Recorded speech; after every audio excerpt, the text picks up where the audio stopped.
In today's video tutorial, I'm going to walk you through how to add money to Cash App. So first things first, head over to your Cash App. Once there, go ahead and click on the money section and then scroll down to find paper money.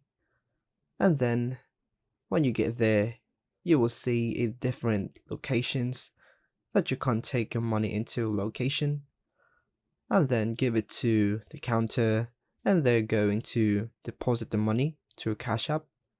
And once you tap on your preferred place that you want to deposit money, you have to tap on show barcode, and I would really recommend you guys to a place where you can quickly deposit your money because there is a time limit before it expires.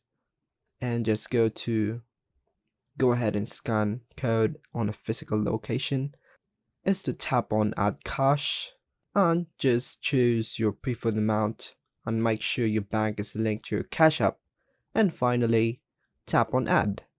And that's all for now folks, thanks for watching.